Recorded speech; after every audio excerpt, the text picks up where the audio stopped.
My next guest, we're crossing live, I'm hoping, to Africa, somewhere in Africa. I'm going to say that because he's going to explain why we're not exactly saying where he is. He's a Londoner and he's running a Trans-Africa run. He's a personal trainer, I believe, from London. He set off from the Long March to Freedom Monument in Cape Town, which commemorates Nelson Mandela and other heroes and heroines. He intended to run for 381 days, but he ended up in prison somewhere along the line, I believe in South Sudan. Joining us now to tell us, apparently he's just got out, so thank God for that. Deo Kato joins me now. Deo, thank you so much for joining me. I said I'm not sure, but I don't think it would be wise of me to reveal exactly where you are at the moment. Good afternoon, Trisha. Thank you for having me. And it's actually okay to actually reveal where I am now, because I left the country. I left South Sudan a few weeks ago. So right now I am in Egypt. I've continued my run. So currently I'm in Egypt. Phew. But what happened? How come you ended up in prison in Sudan? It's kind of multiple of different things, to be honest. And some of it actually we are not sure about why it happened. However, it was partly, for example, they said that because we didn't have a letter allowing us to run within the country, and also to take photos as well within the country. But there was a multiple of other things they said, but which was things we already checked before with the police and everybody that was there. And they all said everything was good. We had a green light when we were in the country, but then pretty much halfway down the line where we were running, they all changed their mind, and then they captured us and put us in prison. Wow. What was prison like? To be fair, it's very difficult to explain because of how it is like. It's nothing compared to the way that we in the UK kind of have the privilege of being in certain prison, and you have all these privileges of being able to have, for example, light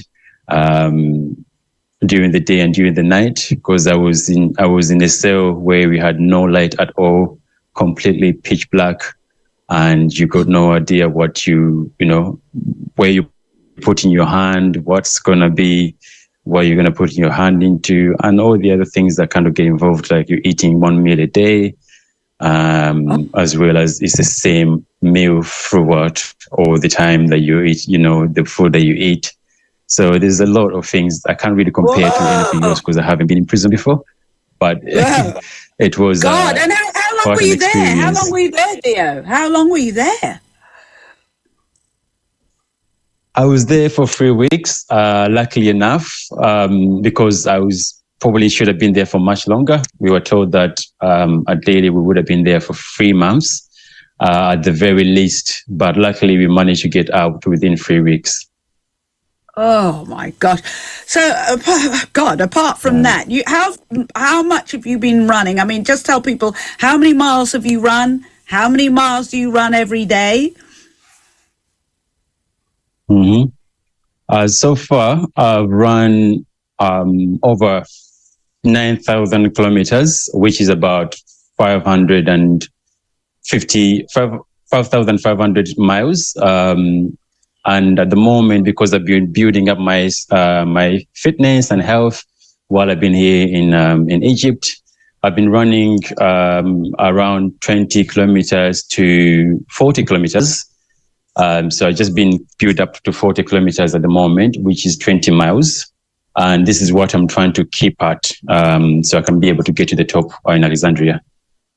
Wow. And now you said you had to build yourself up. So I'm guessing while you're in prison, you lost a lot of strength, a lot of muscle. Did you become unwell? I did become unwell. I had a few stomach issues. I had a few muscle pains because I was sleeping on the concrete floor with nothing underground to sleep on. So it was directly onto the concrete floor. So I had a lot of muscle pain, fatigue, a few issues. So my fitness completely went low to where I was before. But I did try to maintain some of the fitness while I was in prison. So I did a bit of exercise when I could, or when I could be let to be out a little bit out into the corridors, because we weren't allowed to go like outside into even enjoy the benefit of the sunlight or the benefit of fresh air.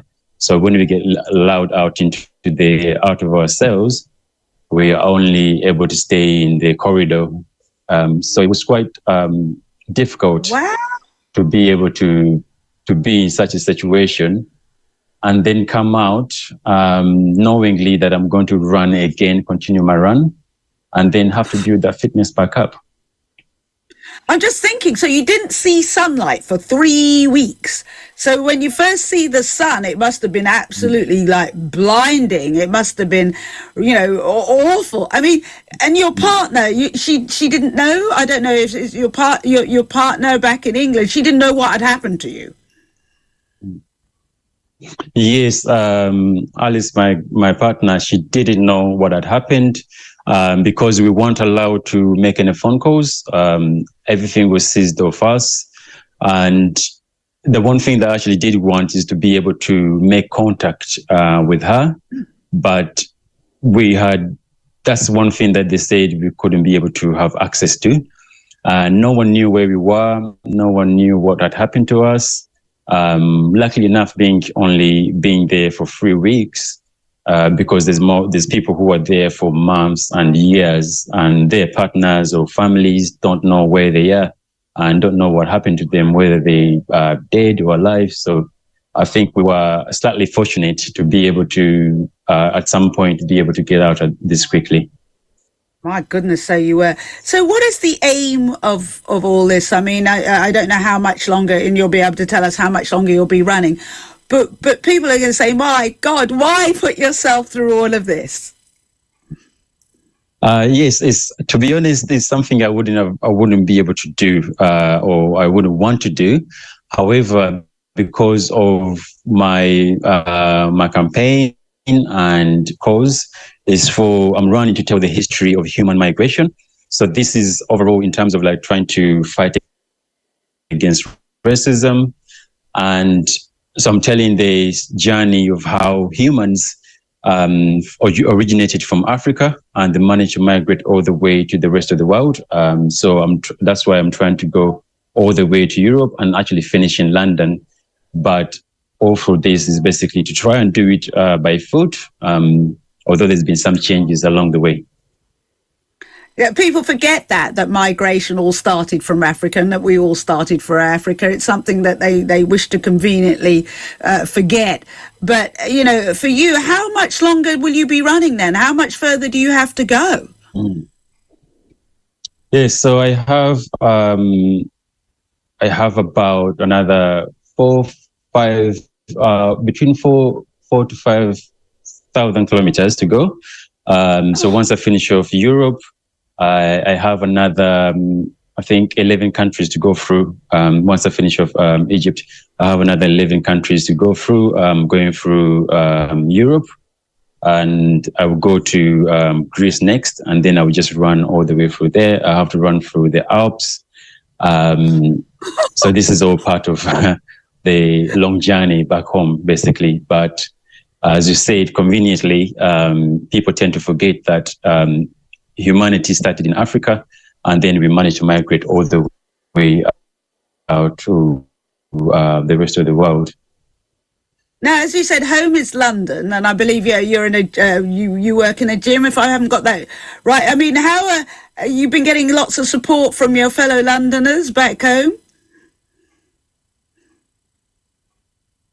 Yes, Londoners have been very supportive, so which is great. Also, obviously, to know that someone from locally is doing something like this, so it's something exciting for everybody. However, there's been a lot of support throughout the whole world.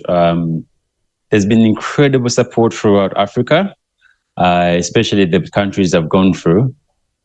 So we tend to imagine like when you think about Africa, there's like this like someone foreigner coming in, you're not from the country, and you probably get pushed away. But everybody's been incredibly welcoming. Everybody's inviting into their homes. They want to give you, particularly like let's say here in Egypt, they want to give me cups of teas while I'm running. That everybody's celebrating and saying how good it is to see someone that looks like him that actually doing something like this, because it's not something that tends to happen very often, or is very rare to have somebody that looks like them to actually do something like this.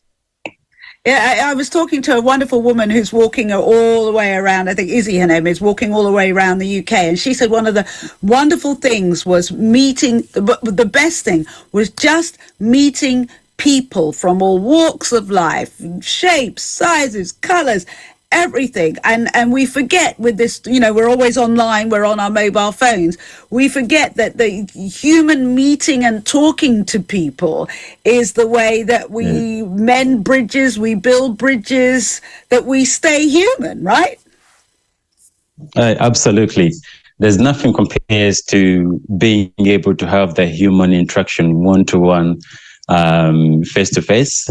So this the best way to build that rapport as well. And like you said, Izzy, being able to meet all these people along the way, he gets to, like even for me as well, we get to actually see a different form of human nature that we don't get to see while we are online. We don't get to interact in the same way. And the people are so heartwarming and welcoming. When you are online, you feel like this, there's no human kindness. But when you meet people within your walks of life, or you're doing something like this, the experience of the human kindness is beyond imaginable. Oh, I couldn't have said it better myself. Oh, I wish you the best, the very best of luck. And thank you so much for taking the time to talk to us today. That's Deo Kato, Trans Africa runner there. So a very, very good point indeed, that they're actually meeting and talking to people and understanding to people and listening to people. And as I said, I always say I'm very lucky to get to do this on this show. Thank you so much, Deo.